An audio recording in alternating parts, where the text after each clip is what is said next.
नमस्कार, एक्सप्लोरेशन में आप सबका स्वागत है। पीछे की इमेजेस को देखने के बाद बहुत लोगों ने ये गेस कर लिया होगा कि दरअसल में मैं नासा के किसी सेंटर में हूँ, जो कि बहुत हद तक ठीक भी है। लेकिन मैं इस समय जॉनसन स्पेस सेंटर का जो स्पेस सेंटर ह्यूस्टन है, वहाँ आया हूँ। कुछ बातें मैं आपको यहाँ पे बता देना चाहता हूँ कि स्पेस सेंटर ह्यूस्टन नासा नहीं है, और स्पेस सेंटर ह्यूस्टन जो है ये दरअसल फेडरल एजेंसी नहीं है। ये जो जॉनसन स्पेस सेंटर है उसका ये आउटरीच करने वाला एक विंग है, जिसका काम स्पेस एक्सप्लोरेशन प्रोग्राम जो नासा करती है उसको लोगों तक उसकी जानकारी पहुंचाना है।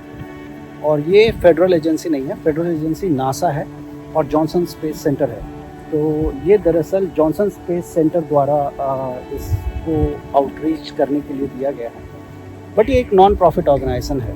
तो इसीलिए कभी भी अगर आप यहाँ आते हैं तो जो भी यहाँ पे डोनेशन करने की जो सुविधा है उसको अगर आप डोनेट करेंगे तो ये अच्छी बात होगी, क्योंकि इस तरह के ऑर्गेनाइजेशन को वैसे भी इनके पास फंडिंग की हमेशा क्रंच रहती है। तो चलिए, जैसे बचे हुए सारे टूरिज़्म में होता है, इस टूरिज़्म में भी यही है। आप टिकट लेंगे, टिकट लेके अंदर जाएंगे, अंदर जाने के बाद आप पहुँचेंगे तो फिर आपको सारी जानकारी दी जाएगी। आप टिकट लेके अंदर पहुँचिए, फिर मैं आपको वहीं पे बाकी सारी जानकारी देता हूँ।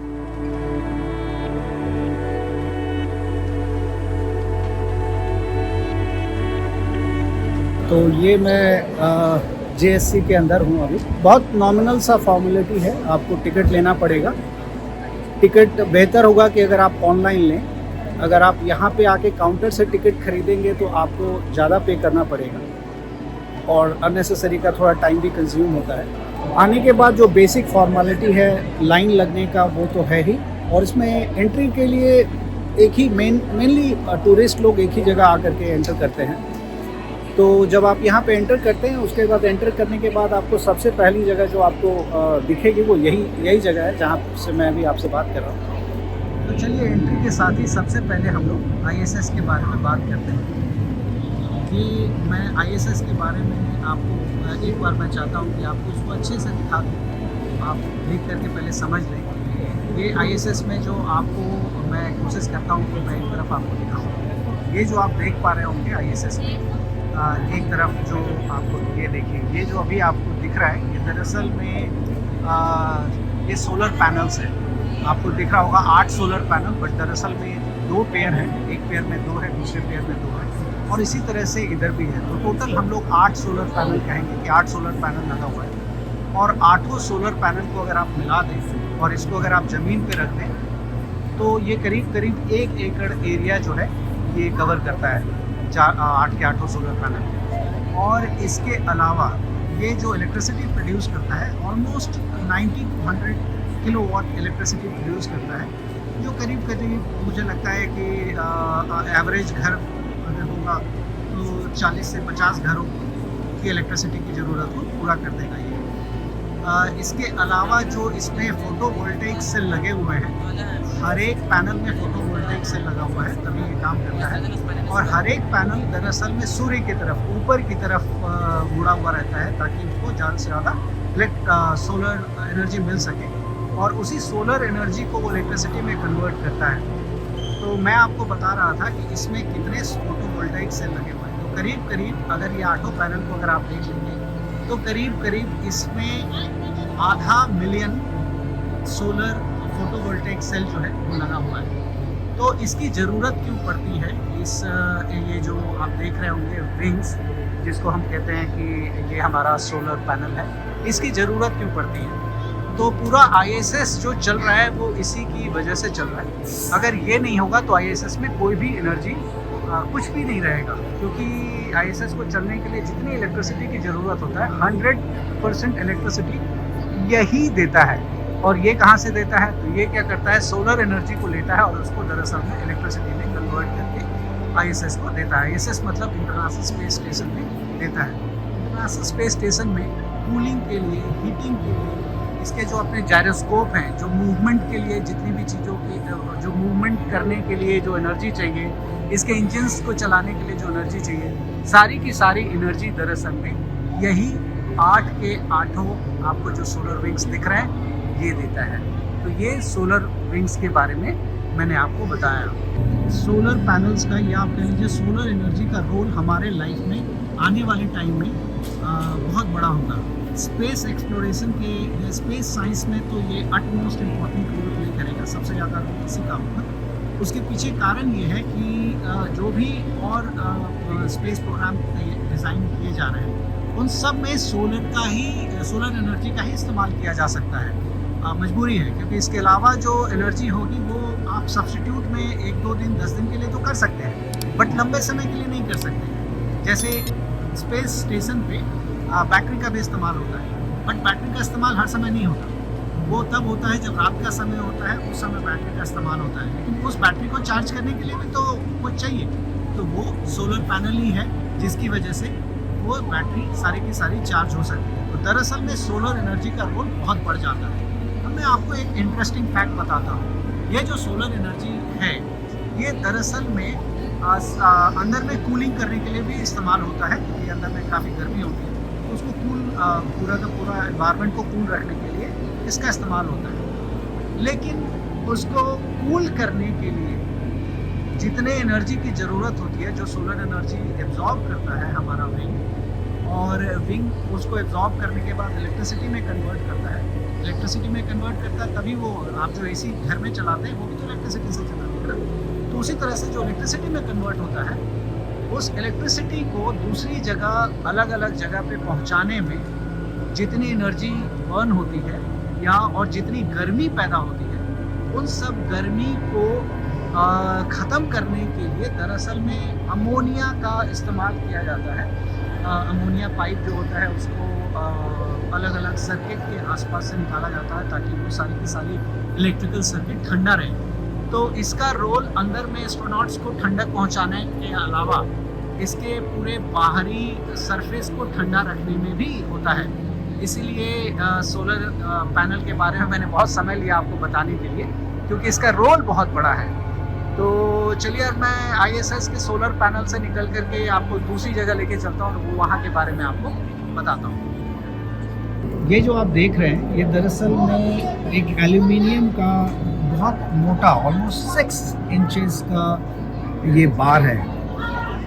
एक क्यूबॉइडल शेप का एक एल्यूमिनियम का बहुत मोटा सा 6 इंच का है टू प्रिसाइज। और मैं आपको इंटरेस्टिंग एक्सपेरिमेंट बताता हूँ इसके लिए कि एक प्लास्टिक का मिसाइल जो है वो लॉन्च किया गया। प्लास्टिक का मिसाइल मैं शब्द को ठीक से बोल रहा हूँ, प्लास्टिक का मिसाइल जो है वो लॉन्च किया गया था। और वो प्लास्टिक के मिसाइल जो है वो उसको करीब पूरा ही पेनिट्रेट कर गया है। लास्ट का 1 इंच बच गया था, इसमें ऑलमोस्ट 5 इंच का पेनिट्रेशन है इसमें। तो आप समझ सकते हैं कि जब वेलोसिटी ऐड हो जाता है मास से तो वो कितना डेंजरस हो सकता है। आप कल्पना भी नहीं कर सकते कि प्लास्टिक के एक मिसाइल एल्यूमिनियम के 6 इंच के पूरे बार को ऑलमोस्ट 5 इंच तक उसमें होल कर देंगे। आप इसके बारे में जब सोचेंगे तो आप शायद हिल भी जाएंगे। अगर आप देखेंगे इसमें, अगर आपको दिख रहा हो तो कुछ इस तरह का होल कर जाते हैं। आपको दिख रहा होगा कि कैसे स्लांटिंग होल है, मतलब जो लगता हुआ निकल गया उस तरह का होल है।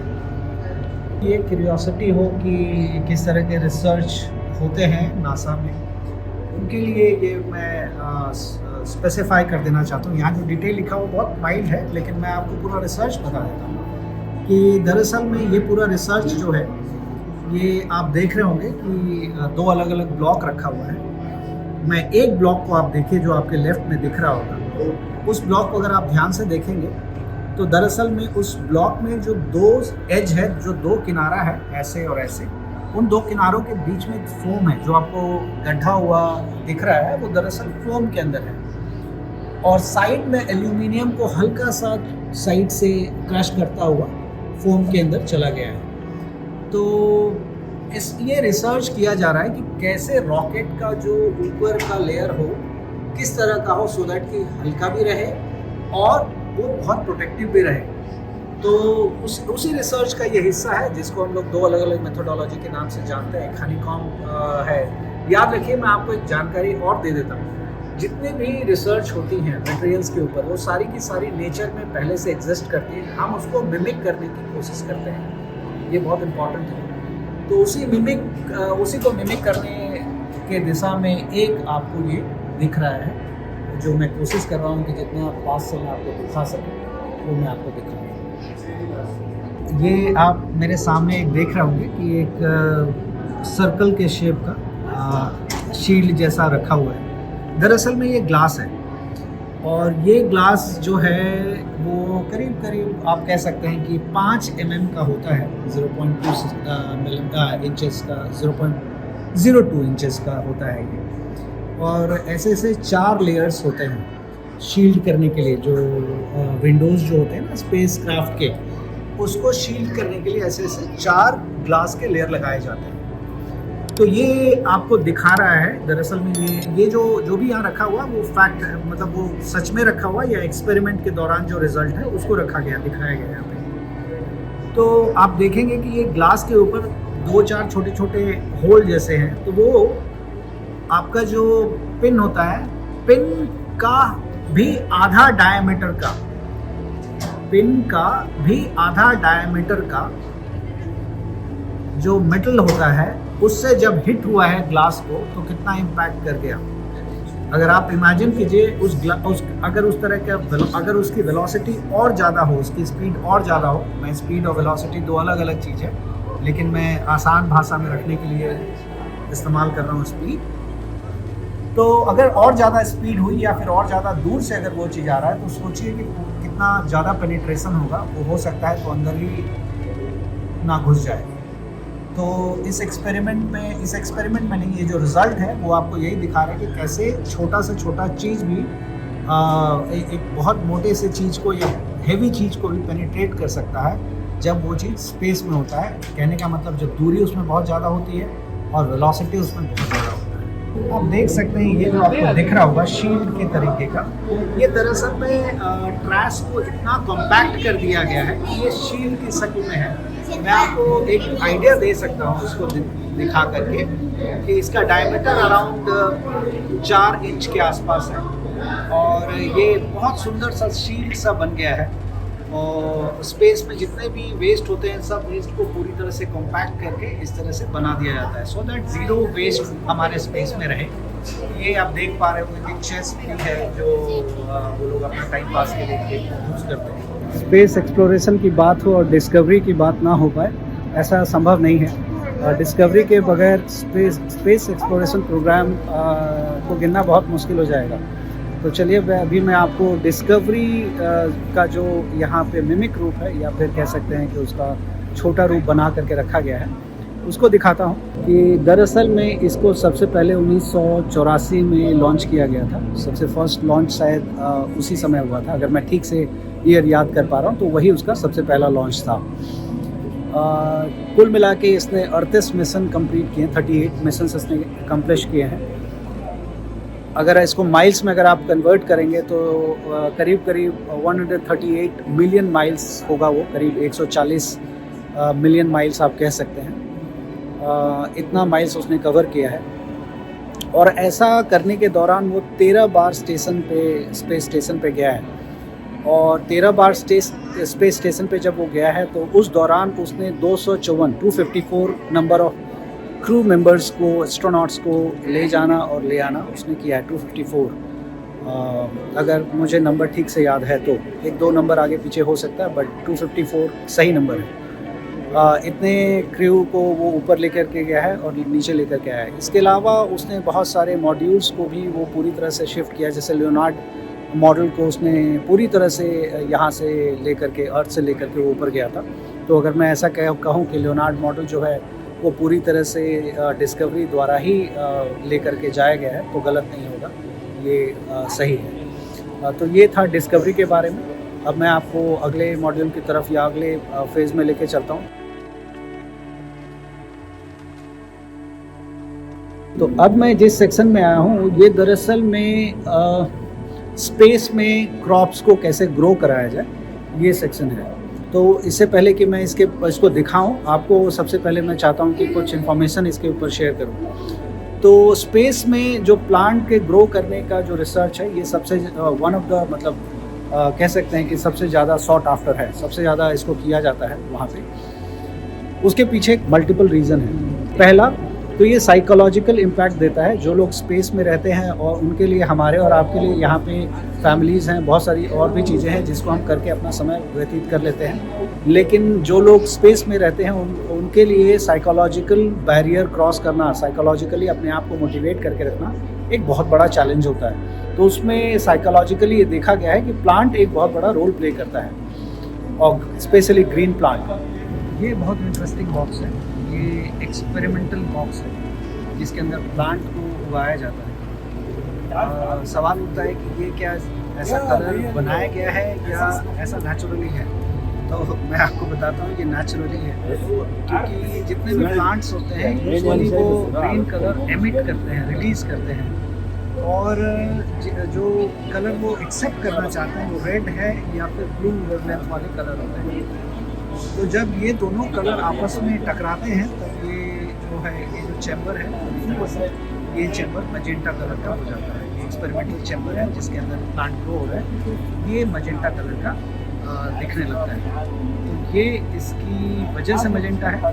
ये जानबूझ के इसमें कलर नहीं डाला गया है। तो ये मैं चाहता था कि आप लोगों को दिखाऊं। बहुत इंटरेस्टिंग एक्सपेरिमेंट है। जब एब्सेंस ऑफ ग्रेविटी है तो उस एब्सेंस ऑफ ग्रेविटी में प्लांट को अलग अलग तरीके, प्लांट और भी रिसोर्सेज का यूज़ करता है अपने रूट्स और अपने ग्रोथ को डायरेक्ट करने में, मतलब उसको डायरेक्शन देने में। तो कुछ रिसोर्सेज जो हैं वो लाइट हैं, कुछ हम लोग आर्टिफिशियली एलईडी, उसके ऊपर एलईडी के कुछ स्पेसिफिक किस्म के लाइट को लगाते हैं जिससे कि प्लांट जो दरअसल में जिस तरह के लाइट्स को प्लांट एक्सेप्ट करता है और उसको एक्सेप्ट करके प्लांट अपना ग्रोथ का डायरेक्शन को डिसाइड करता है। स्पेस स्टेशन में प्लांट ग्रो कराने के ऊपर बहुत रिसर्च होता है। तो उसमें क्या कारण है, क्या वजह है? तो एक बड़ा वजह ये है कि जो उनकी ज़रूरतें हैं उसको ये प्लांट वहीं पे लोकली पूरा किया जा सके, क्योंकि हर बार ये संभव नहीं होगा कि स्पेस स्टेशन पे अर्थ से प्लांट को या उनकी जो सब्जी है, इस तरह की चीज़ों को यहाँ से भेजा जा सके। और जाहिर सी बात है, अगर अपना प्लांट, वो छोटा छोटा प्लांट पौधा अगर वो ग्रो करा पाते हैं, सब्जी वगैरह ग्रो करा पाते हैं, तो उनको वहीं पे न्यूट्रिएंट उनको पूरा अच्छे से मिल पाएगा। दूसरा बड़ा कारण ये है कि आने वाले टाइम में जब मार्स मिशन होगा, जो कि 2025 में लक्षित है, 2025 में टारगेटेड है, तो वो करीब 3-3.25 साल का पूरा टारगेट है। तो अब अगर आप ये सोचिए कि मार्स मिशन में अगर कोई गया है तो क्या उसके लिए सब्जी और तरकारी यहाँ से भेजी जाएगी? सब्जी, साग, इस तरह की चीज़ें यहाँ से तो नहीं भेजी जाएंगी, ये संभव नहीं है। तो इसीलिए स्पेस में प्लांट को ग्रो कराने का रिसर्च बहुत ज़ोर शोर से चल रहा है। अब मैं आपको प्लांट जो ग्रो होता है स्पेस में, उससे जुड़े हुए चैलेंजेस बताता हूँ कि क्या क्या चैलेंजेस फेस करना पड़ता है एक प्लांट को ग्रो कराने में। सबसे पहला चैलेंज और सबसे अल्टीमेट चैलेंज है ग्रेविटी का नहीं होना, एब्सेंस ऑफ ग्रेविटी, या फिर कह लीजिए माइक्रो ग्रेविटी। माइक्रो ग्रेविटी की वजह से सॉइल इंटैक्ट नहीं रह पाता। माइक्रो ग्रेविटी की वजह से उसके रूट का जो ग्रोथ है वो नहीं हो पाता है, और अगर होता है तो वो रूट पूरी तरह से फैल जाता है और नीचे की तरफ नहीं जाता। सॉइल इंटैक्ट नहीं रहने की वजह से, क्योंकि अगर सॉइल इंटैक्ट नहीं रहेगा तो रूट्स को सॉइल में नहीं रखा जा सकेगा। पानी रूट्स तक पहुंचा पाना कैसे? क्योंकि पानी जो वहाँ पे हम स्पेस में यूज़ करते हैं, जिस तरह का भी पानी यूज़ करते हैं, सारे के सारे बबल के फॉर्म में होते हैं। तो क्योंकि वो सारे के सारे बबल के फॉर्म में होते हैं, तो आप देखेंगे कि पानी को हम कैसे रूट्स तक पहुँचा सकें और रूट में होल्ड करवा सकें, ये और बड़ा चैलेंज है। उसके बाद रेडिएशन एक बहुत बड़ा चैलेंज है। रेडिएशन बहुत ज़्यादा होता है स्पेस में। हम लोग तो जो हमारे ऊपर ओजोन लेयर है उसकी वजह से रेडिएशन से बच जाते हैं, लेकिन ऊपर में तो कोई बचाव नहीं है। तो रेडिएशन एक बहुत बड़ा खतरा रहता है। उसके अलावा एक्सट्रीम टेम्परेचर, जो कि बहुत ठंडा हो जाना, बहुत गर्म रहना, इस तरह के चैलेंजेस हैं। तो इस तरह के चैलेंजेस आते हैं प्लांट्स को ग्रो कराने में। लेकिन अच्छी बात यह है कि हम जो साइंटिस्ट हैं उन लोगों ने इसका सलूशन करीब करीब ढूंढ लिया है, और उसी सलूशन को अभी आप लोगों ने प्लांट के फॉर्म में वहाँ पे देखा। तो ये खुशखबरी है हम सब के लिए कि दरअसल में स्पेस में भी अब ये किया जा सकता है, प्लांट को ग्रो कराया जा सकता है। चलिए अब प्लांट ग्रो से बढ़ के हम लोग आगे की तरफ चलते हैं। मैं आपको JSC का जो पूरा लैंड है इसके बारे में एक फैक्ट बताता हूँ। जेएससी के पास पूरी तरह से 1620 एकड़ ज़मीन है। अब ये 1620 एकड़ ज़मीन दरअसल में इनको राइस यूनिवर्सिटी में 1961 या 62 में दे दिया था। कहानी ये थी कि राइस यूनिवर्सिटी ने कि एक कंडीशन रखा था कि आपको इस काम में कुछ करके दिखाना है तो हम आपको ये ज़मीन फ्री में दे देंगे। लेकिन क्योंकि नासा गवर्नमेंट की ऑर्गेनाइजेशन है तो इसलिए ये फ्री में नहीं ले सकती थी, तो इसको कुछ पैसे देने थे। तो राइस यूनिवर्सिटी ने पहला 100 एकड़ ज़मीन जो था वो $10 दे के खरीदा और अगला 1520 एकड़ ज़मीन भी उसने $10 दे करके ही लिया। तो ओवरऑल 1620 एकड़ ज़मीन सिर्फ और सिर्फ $20 में इसको मिला। इसके बाद इसका नाम दरअसल में सन 1971 या 72 में इसका नाम जॉनसन स्पेस सेंटर के नाम से पड़ा था। उसके पीछे कारण थे जो यहाँ के प्रेसिडेंट थे वो टेक्सास के ही थे, लिंडन बी जॉनसन, वो वाइस प्रेसिडेंट भी रहे थे। तो वो 1971 जब इसका नाम जॉनसन स्पेस सेंटर पड़ा, उससे 1 साल पहले ही उनका देहांत हुआ था। तो उन्हीं के रेस्पेक्ट में ये नाम ये जो आप देखते हैं जॉनसन स्पेस सेंटर, उसी के रेस्पेक्ट में ये नाम रखा गया। कि नासा के पास करीब 10 अलग अलग सेंटर्स हैं और अलग अलग जगह पे हैं, और हर सेंटर का अपना अपना एक काम है, डिफाइंड वर्क है। सारे के सारे नासा के ही सेंटर हैं। जैसे कैलिफोर्निया पैसाडेना में आप चले जाएंगे तो JPL है, जेट प्रोपल्सन लैब, उनका एक डिफाइंड वर्क है। वो रोबोटिक्स और फ्यूल और इस तरह की चीज़ों पे काम करते हैं। ये जो आप जॉनसन स्पेस सेंटर देख रहे हैं, यहाँ पे ट्रेनिंग होती है एस्ट्रोनॉट्स की, और ISS का जो मॉड्यूल होता है उसको जब नए नए स्पेसक्राफ्ट जाते हैं उसको यहाँ से कंट्रोल किया जाता है। इस तरह से हर एक सेंटर का अपना अपना एक रोल तय है। तो नासा के पास टोटल 10 सेंटर हैं जहाँ तक मेरे पास इंफॉर्मेशन है। जिस फैसिलिटी में अभी हम लोग घूम रहे हैं, इस फैसिलिटी में और इससे पहले जो मैं NBL में घूमा था, ये सब फेडरल गवर्नमेंट, जिसको हम लोग सेंट्रल गवर्नमेंट कहते हैं, उसके द्वारा कंट्रोल्ड है। ये ध्यान रखिएगा कि जो हमारे पास ये बताना बहुत ज़रूरी है कि नासा एक इंडिपेंडेंट बॉडी है, इंडिपेंडेंट एजेंसी है। उसकी सारी की सारी फंडिंग जो है वो फेडरल गवर्नमेंट से आती है। अभी रिसेंट टाइम में कुछ प्राइवेट प्लेयर से भी आना स्टार्ट हुआ है। इसमें SpaceX भी एक है, आर्टेमिस भी है, तो कुछ और भी जगह से उसकी फंडिंग आ रही है, बट मेन फंडिंग उसकी फेडरल गवर्नमेंट से होती है। एक स्टूडेंट ने मुझसे पूछा है कि what does NASA work under, और मेरे ख्याल से वो ये जानना चाह रहे हैं कि नासा किसके अंडर काम करता है। तो आपकी जानकारी के लिए बता दूं मैं कि नासा एक इंडिपेंडेंट एजेंसी है, ये किसी के अंडर काम नहीं करती। ज़रूर इसको सरकार से फंड मिलता है। तो नासा एक इंडिपेंडेंट एजेंसी है, ये किसी के अंडर काम नहीं करती। तो आपके सवाल का ये जवाब है। दूसरा सवाल है why is NASA necessary, that's something very difficult to answer. Like necessary is not the correct word to be used. Yes, important is definitely we can use. Why it is important? NASA का importance ये है कि इसकी वजह से हमें अपने अर्थ के बारे में जानने का मौका मिलता है, वेदर के बारे में जानने का मौका मिलता है। ये वैसा ही साइंस है जैसा कि आपको ओशियनोग्राफी है, अर्थ साइंस है, वैसे ही है, ये सेम ही साइंस है। फ़र्क ये है कि ये साइंस यहाँ की जगह स्पेस में वो कर रहे हैं, लेकिन वही काम कर रहे हैं जो आप यहाँ पे ओशन में साइंटिस्ट करते हैं, ओशियनोग्राफी करते हैं, या फिर कह लीजिए कोई और साइंटिस्ट कहीं और पे करते हैं। तो सेम ही काम है, फ़र्क ये कि ये स्पेस में करते हैं, इसलिए आपको ऐसा लगता है। तो आप इम्पोर्टेंस के बारे में बात कर सकते हैं, तो कितना इम्पोर्टेंस है इनका। तो इक्वली इम्पॉर्टेंट है, जितना ओशियनोग्राफी और साइंस इम्पॉर्टेंट है उतना ही इम्पॉर्टेंट ये भी है। यही इसका आंसर है। मैं आपको सैटर्न 5 के रॉकेट के बारे में बता रहा हूँ। तो दरअसल ये हैवी लिफ्ट ऑफ रॉकेट के नाम से भी जाना जाता है। ये बहुत हैवी होता है। ये 3 स्टेजेड रॉकेट है। ये आप जो देख रहे हैं अभी मेरे कैमरे में, ये सबसे पहला स्टेज है। ये सैटर्न 5 3 स्टेज में है। ये सबसे पहला स्टेज आप मेरे कैमरे पे भी आप देख पा रहे हैं। और सबसे जो हैवी पार्ट होता था इस रॉकेट का या किसी भी रॉकेट का, वो उसका फ्यूल होता है। तो इसमें ये सबसे पहला पार्ट है जिसमें सिर्फ और सिर्फ फ्यूल भरा होता है।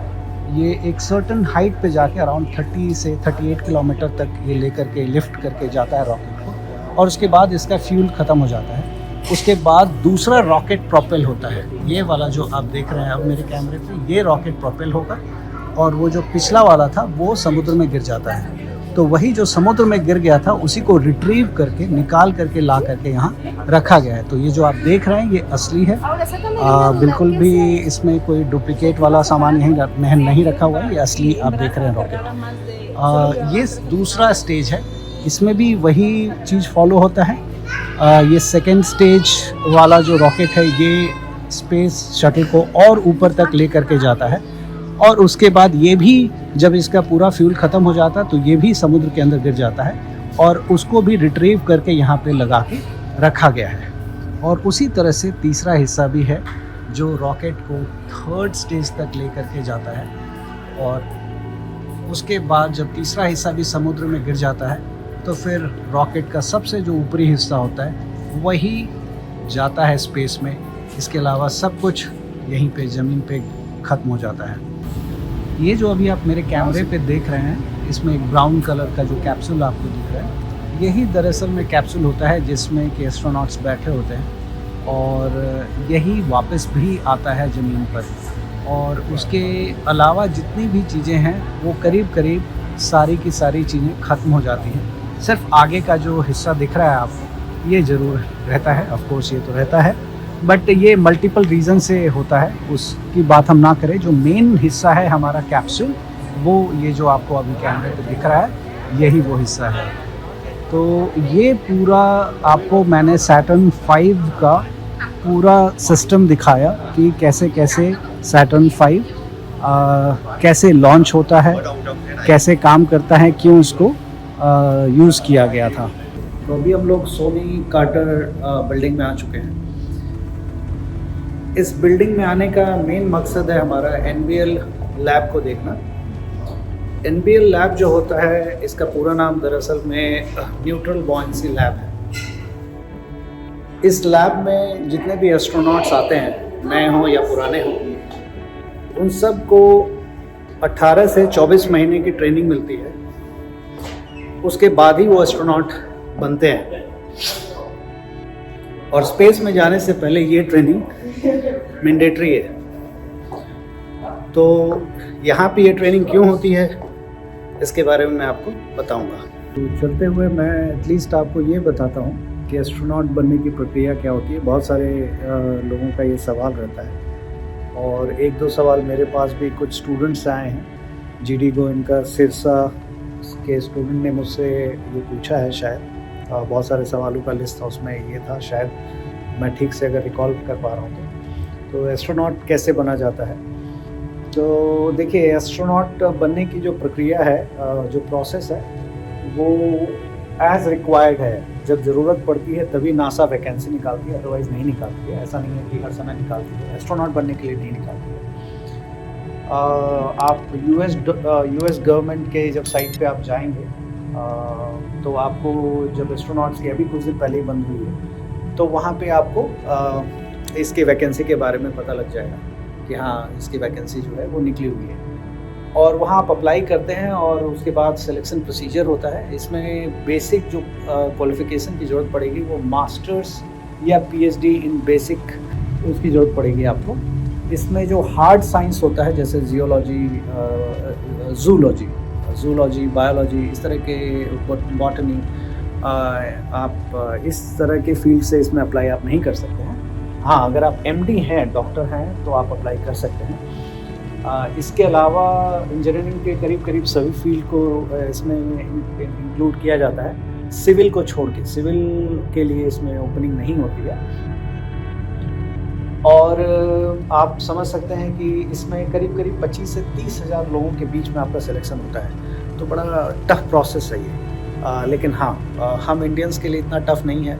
वो इसलिए नहीं क्योंकि हम वैसे भी छोटी छोटी चीज़ों में भी 1-1, 2-2, 5-5 लाख के बीच में दे रहे होते हैं। तो मेंटली उतना हमारे लिए टफ नहीं है। तो ये एस्ट्रोनॉट के का जो वैकेंसी है और सिलेक्शन प्रोसीजर है, मेनली यही है। तो JSC से आज के लिए इतना ही। मैं नेक्स्ट वीडियो में इसी तरह के किसी कॉम्प्लेक्स जगह जहाँ पे भी मैं एंट्री ले सकता हूँ, मैं एंट्री ले करके आपके लिए अच्छा वीडियो बना करके लाऊंगा, जिससे कि आपको सीखने को काफ़ी कुछ मिले और देखने का भी मज़ा मिले। और उम्मीद है कि ये वीडियो आपको पसंद आया होगा। आप इसको सब्सक्राइब करें, ज़्यादा से ज़्यादा लोगों में शेयर करें। नेक्स्ट वीडियो में, जो कि इसी वीडियो का कंटिन्यूएशन है, उसमें मैं आप लोगों को NBL यानी न्यूट्रल बॉयंसी लैब लेके जाऊंगा और उस लैब के रेलेवेंस को बताऊंगा कि स्पेस साइंस में उसका क्या रेलेवेंस है। चलिए नेक्स्ट वीडियो में मिलते हैं।